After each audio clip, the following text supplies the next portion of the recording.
Welcome to the second to last video of the 5 Vital Organ mini-series. Today we are going to talk about the kidneys. So I'd like to start by identifying where the kidneys are in our bodies and just taking a moment to tune in with them. So feel for the bottom of your rib cage, that bottom rib right above your stomach.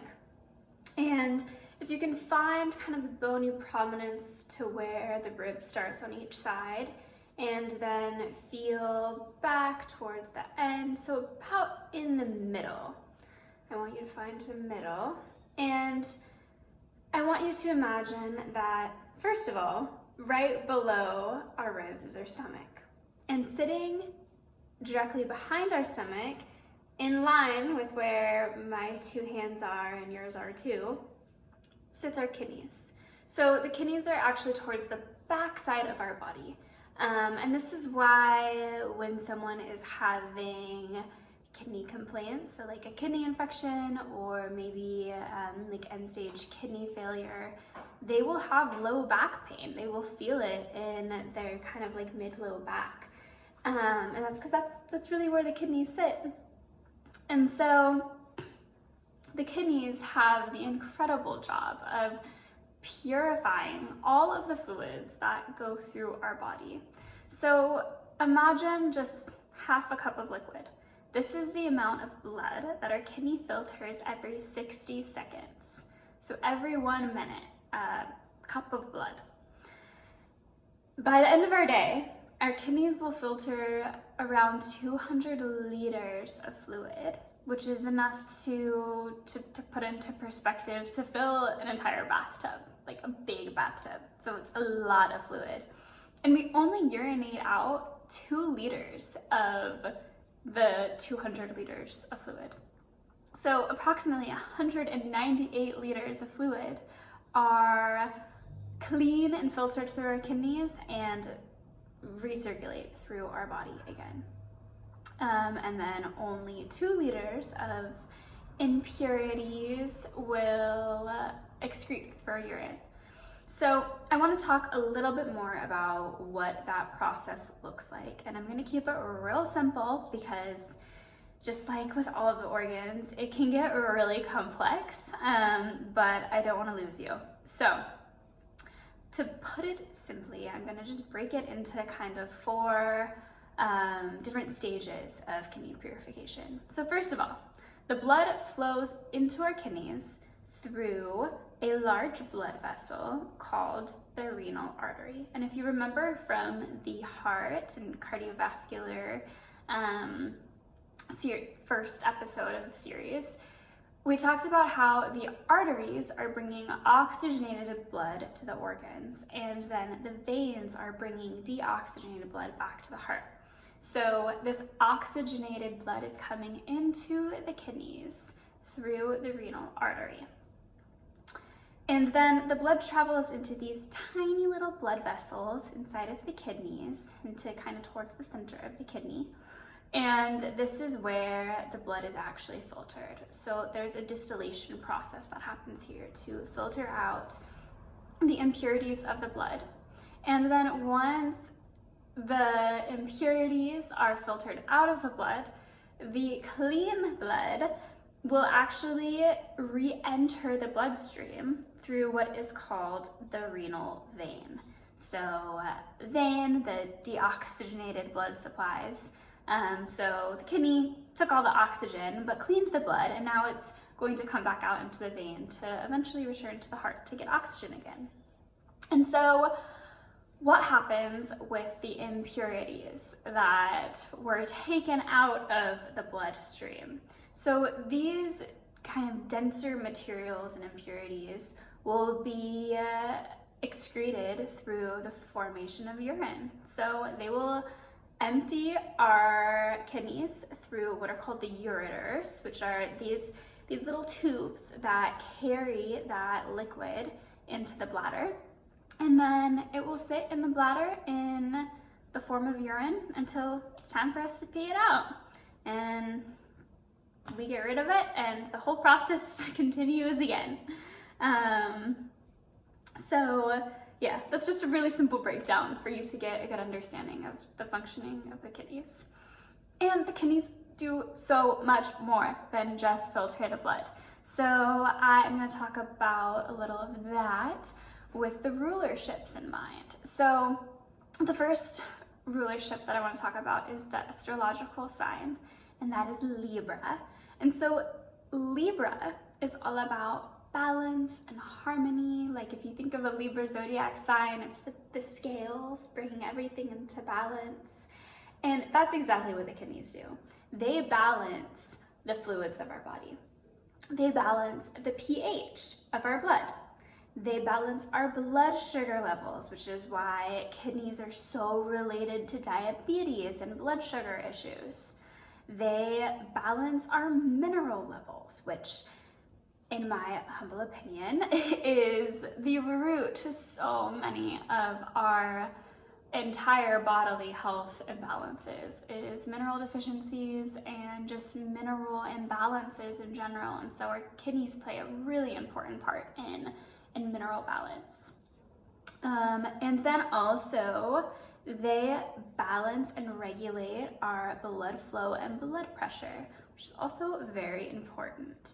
And so all of these things bring harmony to the environment of our bodies. So through all of these acts of balancing, the kidneys are creating what we call homeostasis in Western medicine, which really just means a neutral environment, the environment that our body prefers, free of imbalances. And then the planet that rules the kidneys is Venus. So Venus is also the ruling planet of a Libra.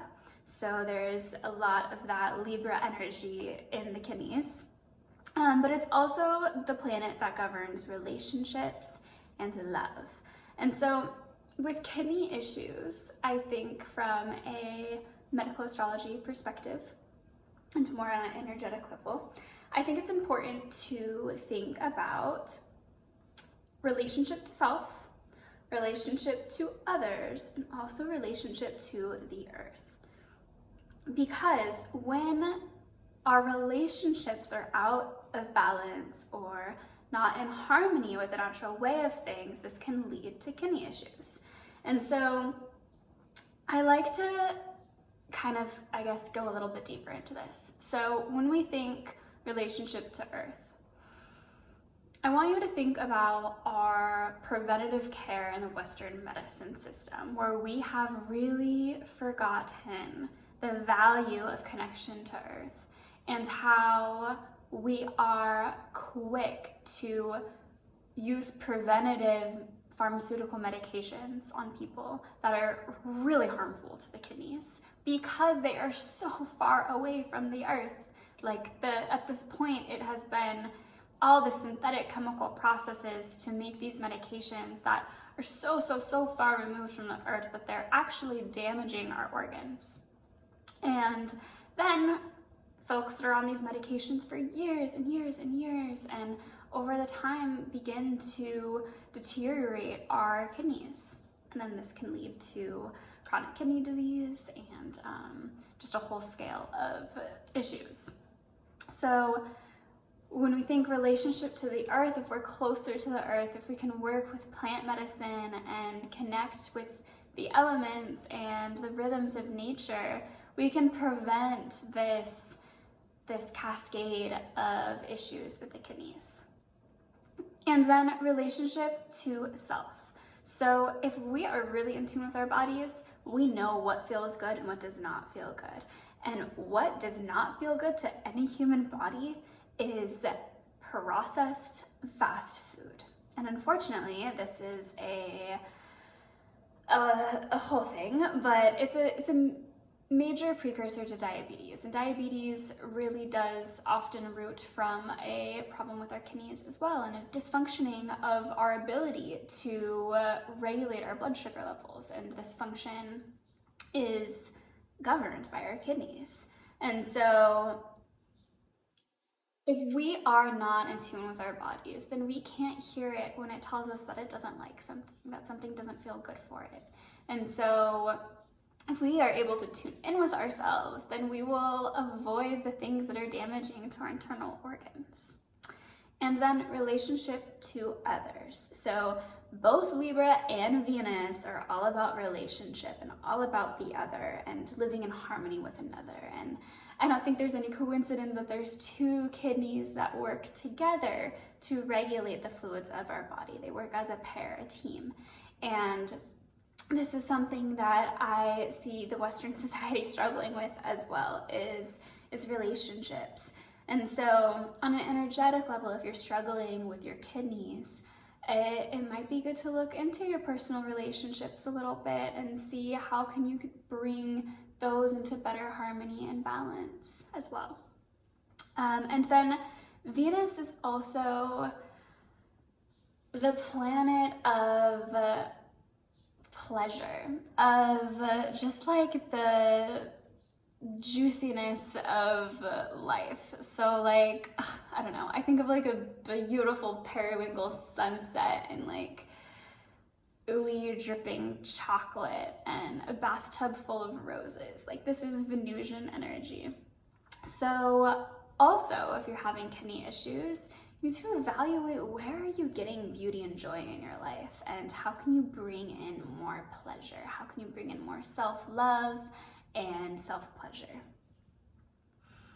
So the element that rules the kidneys is water, of course. So kidneys rule the waters of our body.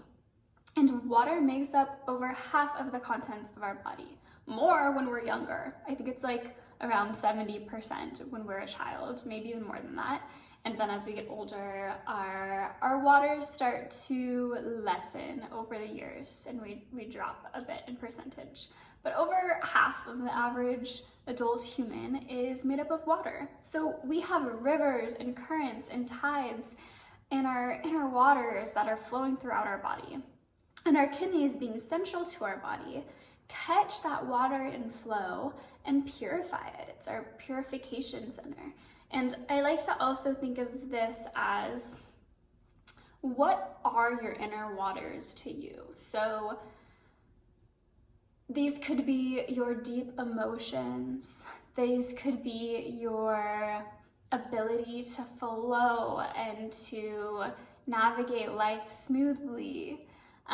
What do your inner waters mean to you? That's a good take-home question, maybe a good journaling prompt. And then think about how you can nourish your inner waters and help your kidneys out. How can you help your kidneys with that purification process? And also, what else are your kidneys purifying besides just the literal blood, the literal fluid? You know, what energetics are coming along with that? And I think it's different for everyone, and that's why I'm leaving it up to you to decide what your inner waters are. All right, so we are gonna move into kidney nourishment. What can we do to support our kidneys that are doing so much work for us? The first and most vital way that we can help our kidneys out is to make sure that we are hydrated, that we are drinking plenty of water, and not just any water, but good water. So what do I mean by good water? If you have access to a spring, that's amazing, and you should use it. Please. That is the best water that our bodies could receive, because it's full of the minerals of the earth that we really need. If you do not have access to a spring, which I currently do not, traveling, then if you're drinking tap water or purified bottled water, whatever your water source is, add some trace mineral drops to it. And you can really get these anywhere now. There's different seaweeds you can use to make your own, but I just buy a little bottle of trace minerals and I add drops to my water every day. And these minerals are really important for actually absorbing the water into our cells to actually hydrate, because without the minerals, the fluid just flows through our body and we're not getting adequately hydrated. We're just flushing our body out. So for optimum kidney health, we want to drink at least 8 ounces, about 1 cup of good water every hour. So maybe it doesn't have to be like literally 8 ounces every hour, but if you're awake for 14 hours in a day, then you want to make sure that within the 14 hours you're drinking at least 14 cups of water. Okay, 3 herbs that I want to talk about. The first is uva ursi. Uva ursi is a very drying, cooling, and toning remedy. And so when I talk about the herbal actions of a plant, I really like to think about the opposite to find out how it can help someone. So if a plant is drying, cooling, and toning, then it is really helpful for a tissue state that is hot and damp, wet, and relaxed. And so what thrives in a warm, damp, relaxed environment? Bacteria. Bacteria and fungus love that kind of environment. So uva ursi, being drying, cooling, and toning, is incredible for infections. It's a great antiseptic, and it has a specific affinity for the kidneys and for the urinary tract. So it is the best remedy out there for urinary tract infections and kidney infections. And then I want to talk about one of my favorite herbs, cleavers. So cleavers is a gentle, relaxant diuretic. What does that mean?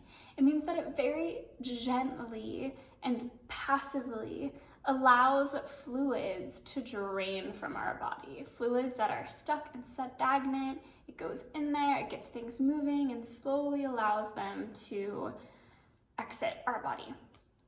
Move out. Cleavers is very cooling and soothing, and it's best used fresh. So cleavers in Southern Oregon and many places that I have traveled and lived over the years grows abundantly. It is a great plant to wildcraft because it's everywhere. We don't have to worry about wiping out populations of it. So I'm sure in the spring, it's like I said, it's one of the first plants to pop up. If you went on a hike or walked around, you'd probably find some. So what I like to do is I like to make a juice out of it. So I take a bundle of cleavers, I mix it with water, I blend it up, I strain it out, and then I drink it. And it is the most incredible remedy for post-winter stagnation.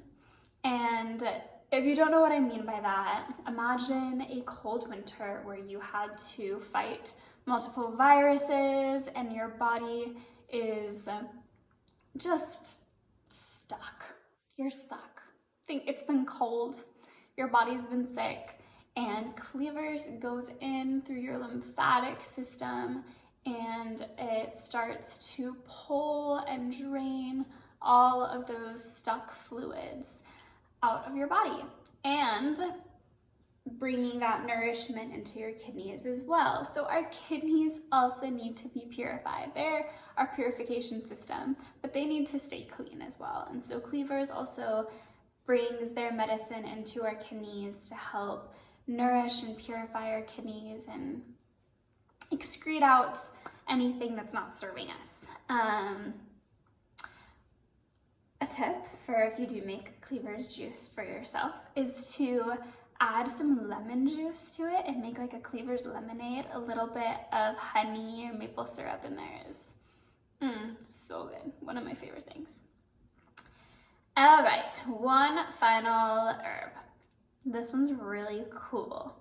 It's called gravel root, and it was a well-loved medicine by the Native Americans, and one of the few that the Europeans actually took on into their own materia medicas because it has such an incredible magic ability to it. And so the Native Americans used gravel root to dissolve kidney stones, and then the Europeans started doing the same because why not? It's such an incredible remedy. So it is a diuretic as well, so similar to cleavers and Ursi. It helps to push fluids out of the body through the urine. But what's so special about gravel root is that it actually can dissolve the kidney stones. And so Matthew Wood talks about gravel root in a way that I think explains it really well. So he says that gravel root has the ability to maintain the balance of fluids and solids. So it dissolves, coagulates, and adjusts the balance between fluids and solids, working to break up and excrete the kidney stones, which is just amazing because if you have ever experienced a family member or if you yourself have ever had kidney stones, they're excruciatingly painful. And if we have a way to dissolve them and keep them from having to actually move through your urethra and tear things up and cause all that pain, then yes, we will take it. So what's also really great about gravel root is not only does it dissolve minerals, but it has a remineralizing property to it too. So it can help remineralize a body that is lacking minerals. And it also, by doing this, can be really helpful for nourishing our bones. And it also can dissolve not only kidney stones, but mineral deposits that are stuck in joints too. So it's just, yeah, a really cool herb for breaking up and harmonizing the minerals in our body. All right, so that is everything I have for you about the kidneys.